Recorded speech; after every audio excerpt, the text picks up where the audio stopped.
Public access is a form, traditional, and designated.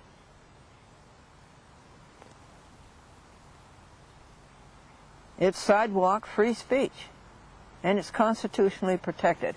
Well, these fellers who run these cable companies, they're a bunch of pole climbers. They don't know beans.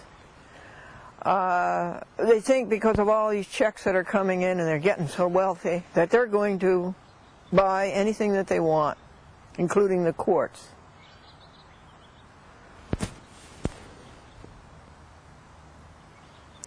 How did that turn out, that lawsuit? They lost. They were told to put the program back on the TV. They've never tried to take it off since. It cost them thousands and thousands of dollars through the courts. But I should think that tape would be a very precious part of the history of the 1990s. Imagine that. That actually happened. Isn't that something?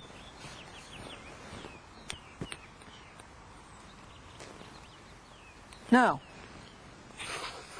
where do you go to eat when you have a broken ankle? IHOP. I'm going to go get you some more jokes.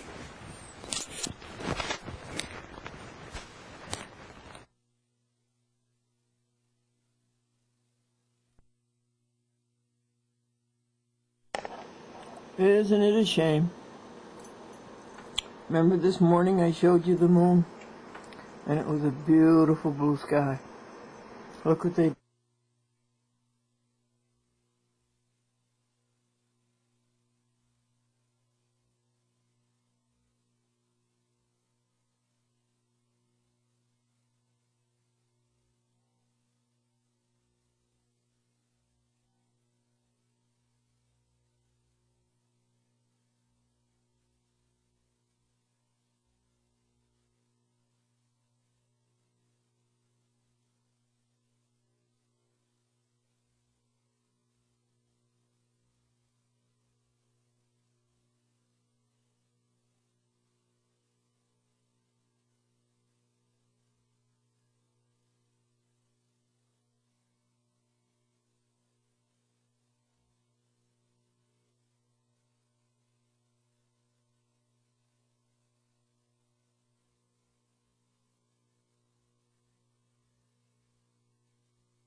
And the secretary said, "Don't worry, it's too weak to go very far."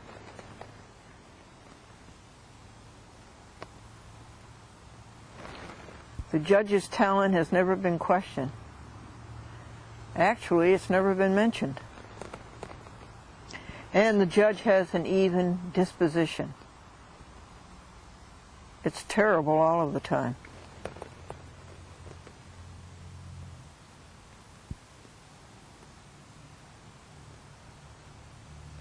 No. Ed says about his brother, he says, "There's nothing that I wouldn't do for my brother." And his brother says about him, "There's nothing he wouldn't do for Ed." And Ed says we go through life doing nothing for each other. You've heard of who's who in America? How about who's through in America?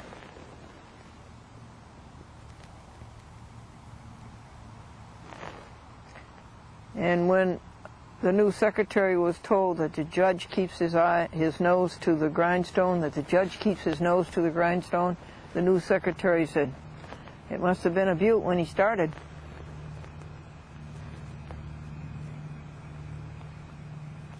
Is your husband more decisive since he's taking the course in self-assertion? Yes, he is. He does the wrong thing faster now.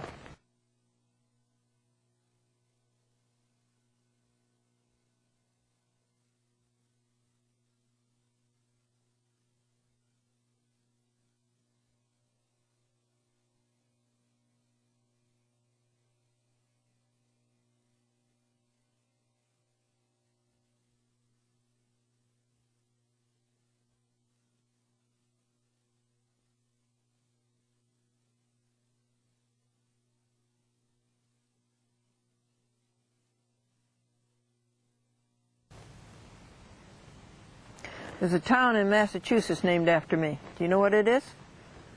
Marblehead. The judge is lost in thought. That's because he's in unfamiliar territory. And the judge proclaims that he is a self-made man, and I say it's nice of him to take the blame. And the woman was asked, "You can pay for this freezer with the money you're going to save on food." And the housewife says, "We are already paying for a car for the money that we save on bus fare. We are already paying for a washing machine with the money that we're saving at the laundry. We are already saving enough money to pay for this house, saving enough money with rent we don't have to pay. We just can't afford to save any more money." I wanted to tell you what was in Matthew chapter 6. It's part of the Sermon on the Mount, and Jesus Christ said, "Give your alms quietly, don't tell people about all of your alms." And there's a very interesting word for that. It's called almoner, A-L-M-O-N-E-R. An almoner is somebody who dispenses alms for another. And then Christ goes on and tells you how to pray. Don't stand on the street corner and shout, and don't play a trumpet. Go into your closet and pray silently.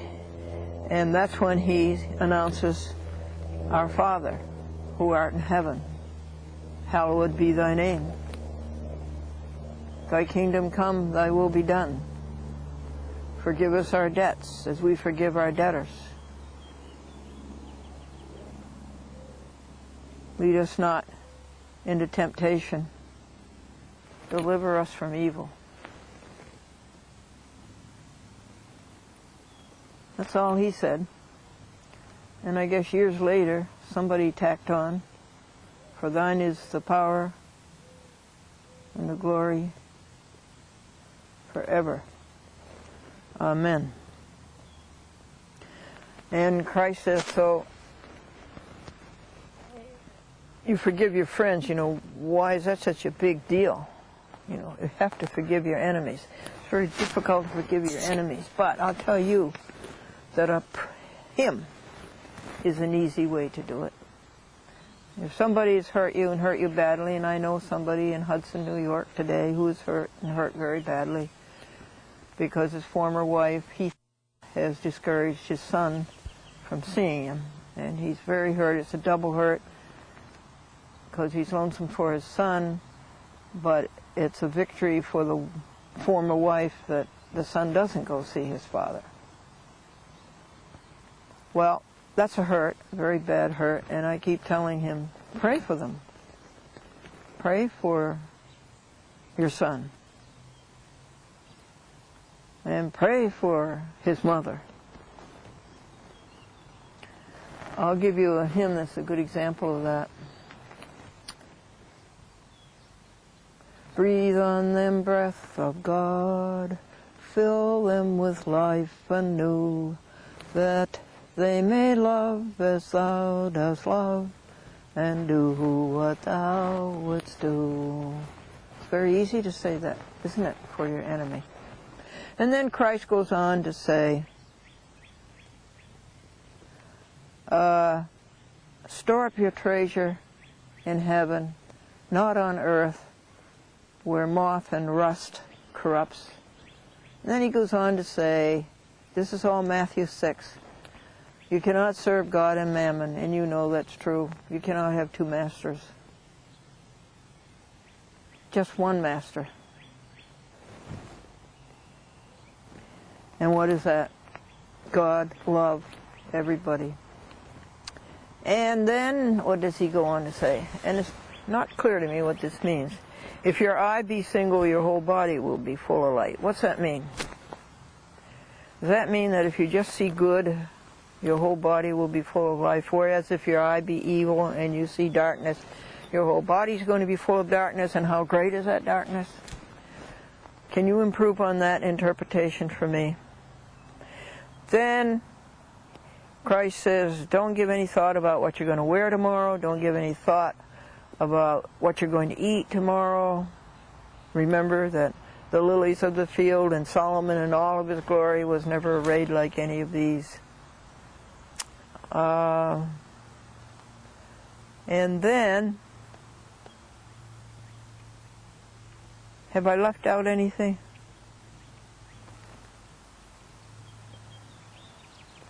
Well, the next thing after the arraignment and the food, or rather the arraignment and the food, is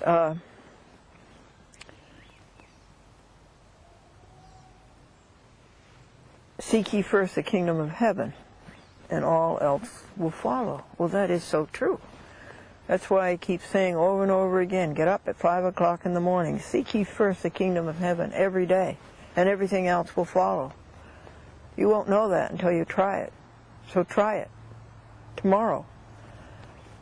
And then the last thing is, sufficient unto the day is the evil thereof. And I just got through suggesting what to do tomorrow. I want to speak to you very seriously about this policy of murdering cats. If a cat is sick, very, very sick, don't you dare take that cat to a veterinarian to be murdered. That cat at that time needs you more than it's needed you all of its life. Don't you double-cross the cat. Don't you do that. And a veterinarian gets paid for that. Paid for murdering a cat that's been abandoned and double-crossed. No, you don't do that to people when they're sick. You hadn't better. So don't you do that to a cat. When your cat is sick, you stay with the cat. And if that cat is going to die, that's God's work, not yours, and not a veterinarian's, particularly one who gets paid for it. I feel very strongly about that and unequivocally about that, and always have. You stay with the cat, no matter what, just as you would with a human being.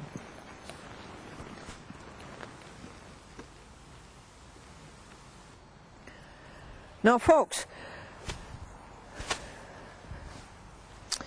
I want you to read the Constitution, some of it, every day. This month, we're going to talk about the Sixth Amendment. First of all, let's review the other. The First Amendment guarantees you 5 rights. What are they?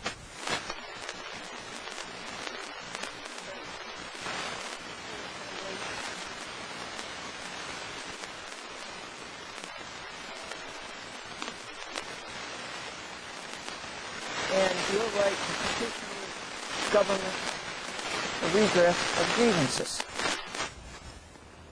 Those are yours.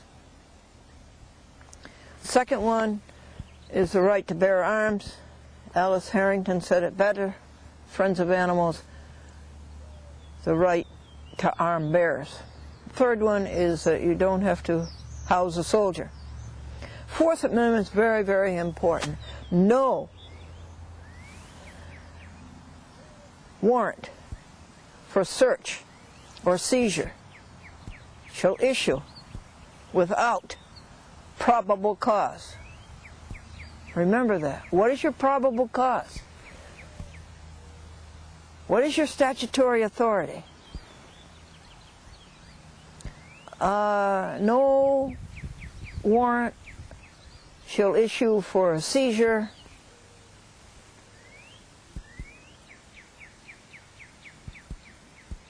unless it is signed under oath or affirmation,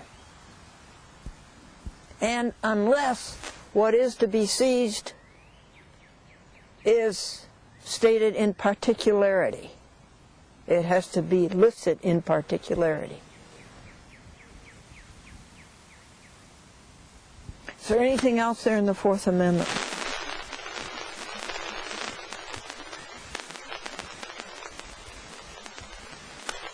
Oh yes, the very first sentence. The right of the people to be secure in their persons, houses, papers, and effects. You have the right to be secure in your persons, houses, papers, and effects against unreasonable searches and seizures.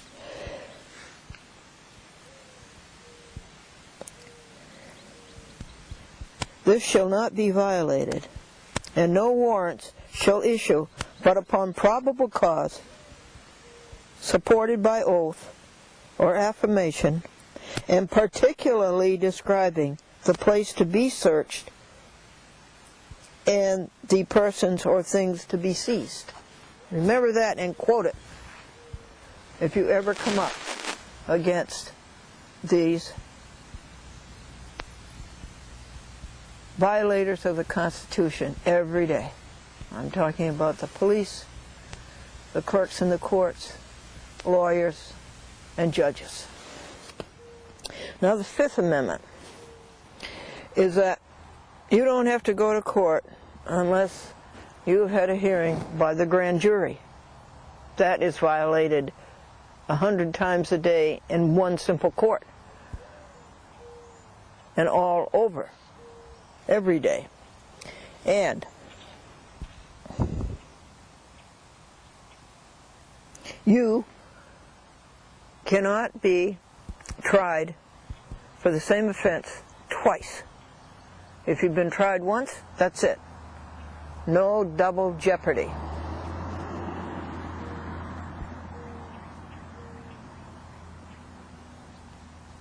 Nor shall any person be subject to the same offense to be twice put in jeopardy of life or limb, nor shall be compelled in any criminal case to be a witness against himself. You don't have to testify against yourself.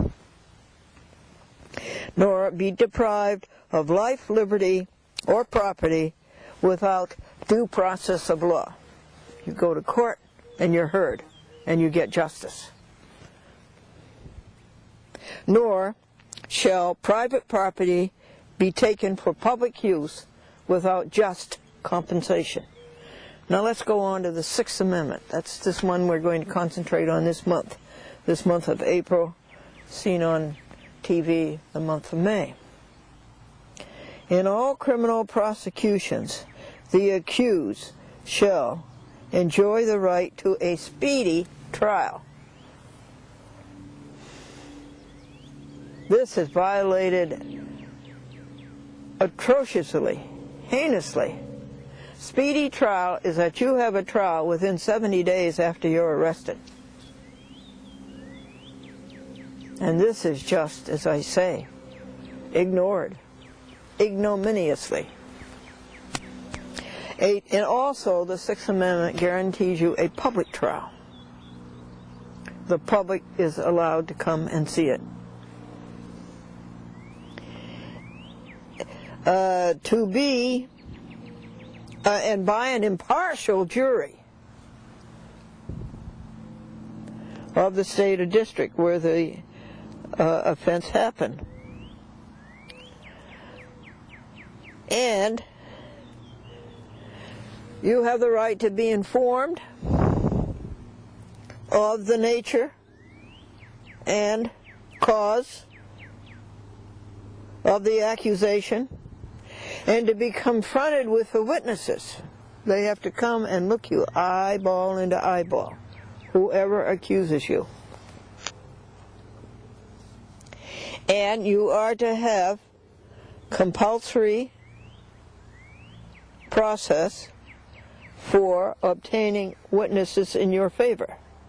Compulsory process is that they have to come to court. And to have the assistance of counsel for his defense. Your counsel can be anybody. It can be your neighbor, your parents, or whatever. It can be anybody. It does not have to be a lawyer. Isn't that right, Bertie? So those are your thoughts, I hope, funneled into the Constitution of the United States, the Sixth Amendment. Now let's play the word game. Want to? Okay. First word is afraid. That's word 171, afraid. What does it mean? It means aghast. It means timid. It means habitually and constitutionally lack of courage. It means timorous. It means commonly contemptuous. What does that mean? Commonly contemptuous. All right, I've said the word. Now it's your turn to use it in a sentence.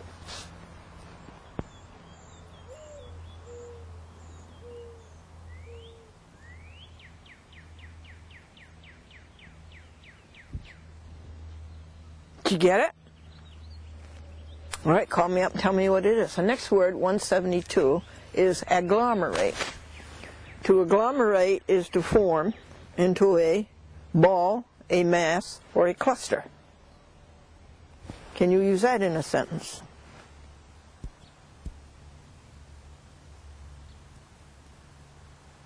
He hit me with an agglomerated snowball.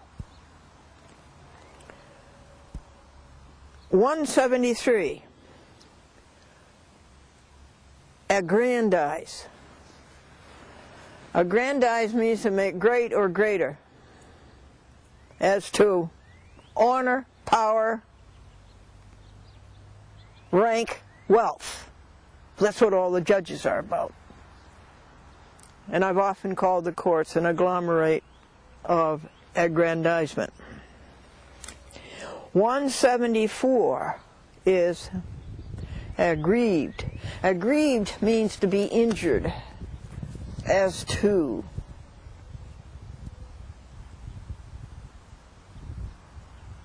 one's rights. Aggrieve also has a general meaning of what is it, to cause pain or sorrow. But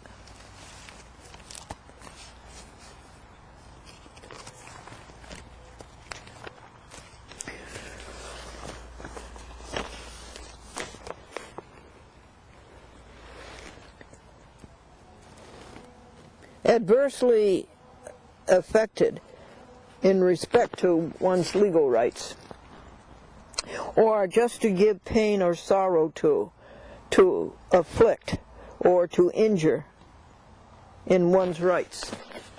I hope that never happens to you. It has happened thousands of times to people I know.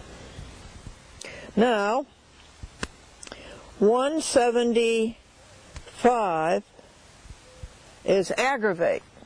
Aggravate means to make worse, to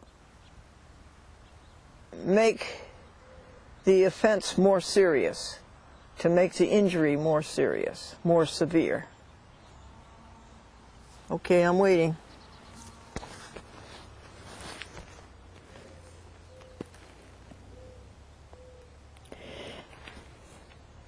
Did you use the word in a sentence?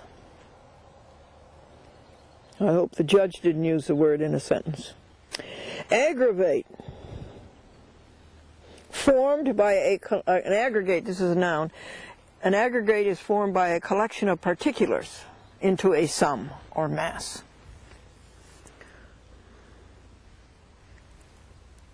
You like this game? Aggress. Aggress means to commit the first act of hostility. An aggressor commits the first act of hostility.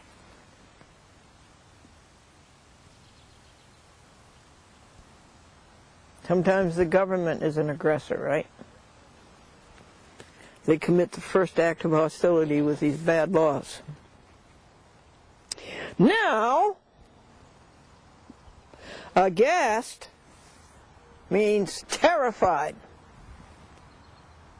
struck with amazement. Tell me, what are you aghast about?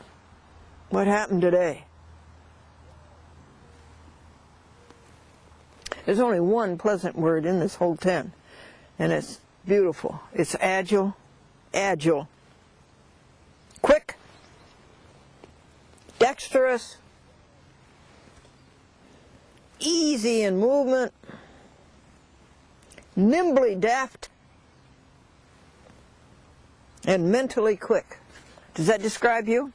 All right, let's hear your sentence.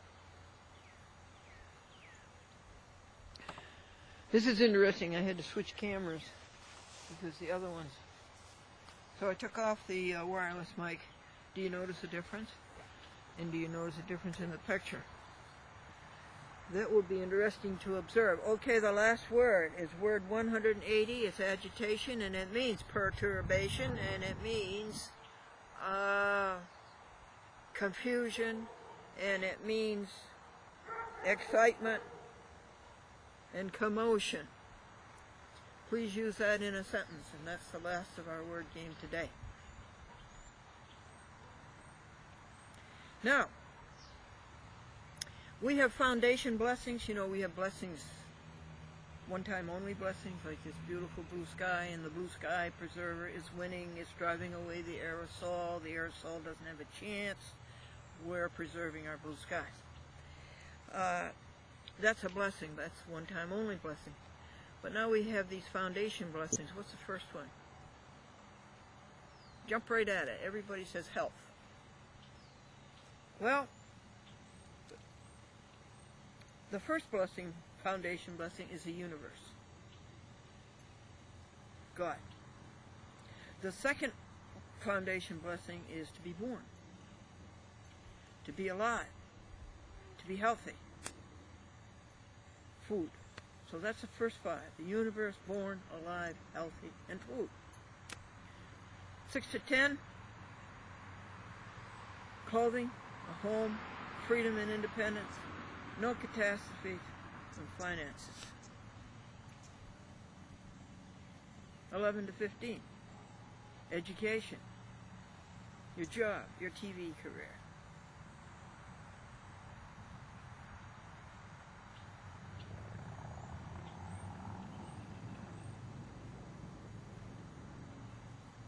And the next ones are your spouse and your family. Those are your foundation blessings. Universe, born, alive, and healthy, food, clothing, and a home, freedom and independence, no catastrophes. I leave that out. Finances, education, and your careers and your family. Now let's go through one of those. I say those about 10 times a day, but to the point sometimes that it gets to be meaningless, just citing them. So you take one and you explore it. Let's take, for instance, how about no catastrophes? No broken legs, no accidents, no injuries, No going to the hospital, no doctors, no paying doctor bills, no waiting in the offices reading old magazines.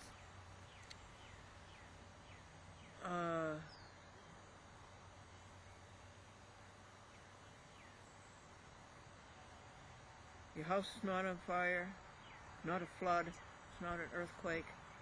You didn't get robbed, you didn't get mugged, you weren't assaulted. You don't have Lyme disease, you don't have heart disease, you don't have any disease. No catastrophes. You haven't been hit by a car. That's good. I believe in what I'm doing, that I count blessings, 15 blessings every hour. And then I say my foundation blessings, the first thing in the morning, but I believe that it's nice for you to expatiate and say what that blessing is. Alrighty, you got anything to give me advice on? I know, I give good advice. I know that, and I give advice that lasts for a long time. Nobody ever comes back for more. Okay. One last allocution. One last hortatory thought.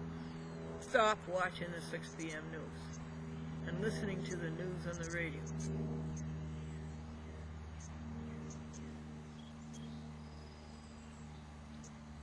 That's a trick of the devil.